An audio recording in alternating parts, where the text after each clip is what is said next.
We live in a fast-paced society where stress is a common and sometimes inevitable experience for many. Many college students experience stress on a regular basis throughout the semester. Because stress is so common, it's important that we not only understand what it is, but also how to cope with it effectively. This first video in the stress management series will provide information on what stress is and how it affects the body and your academic performance. So, what is stress? Stress is a commonly used word that refers to a normal physiological response to situations or events that are perceived to be threatening. Stress is the response to a demand that is placed upon you. It is your reaction to change. It occurs when you perceive something to be exceeding your capacities or threatening your well-being. What is the difference between a stressor and a stress response? A stressor is the event or situation that you find threatening. For example, a pop quiz or an angry-looking dog. Stress is the state generated in the person.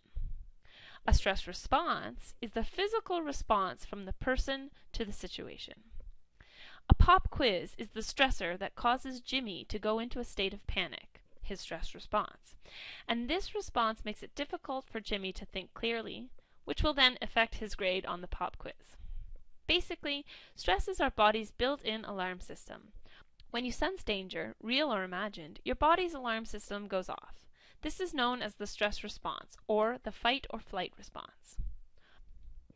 Over the centuries, humans have developed a physical reaction to threatening events, called the fight or flight response. This reaction was essential for the survival of humans because it was able to protect us from harm.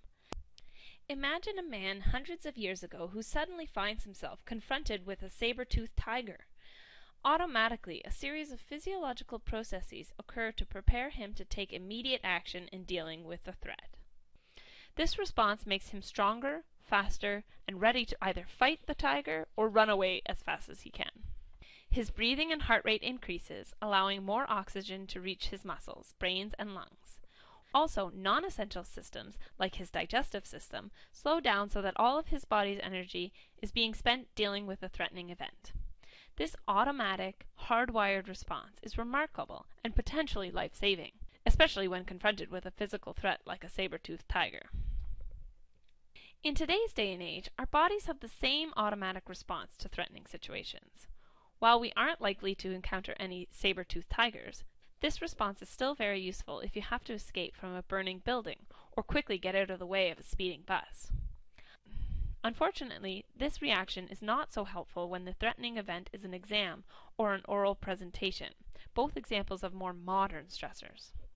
This is especially true because part of the stress response affects what parts of the brain are activated. This response decreases the functioning of the part of the brain that are involved in concentration, rational thinking, and short-term memory, all parts of the brain that are key for doing well on a pop quiz.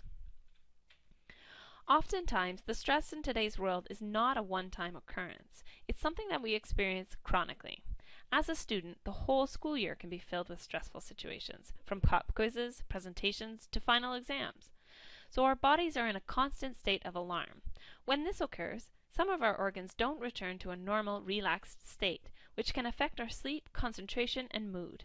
Our bodies become caught in this hypervigilant, overactivated stress state, where they are quick to respond to any situation that could potentially be stressful, even when it's not. This chronic stress may cause many negative long-term consequences for your health. Some of the negative effects of chronic stress include cardiovascular problems such as high cholesterol, heart disease, and an increased risk of heart attack and stroke. Stress can also affect the immune system, which is why we are more likely to catch a cold or the flu during midterms and at the end of the semester. To learn more about stress management, watch the next video in the stress management series on understanding your own stress, followed by a video on how to cope.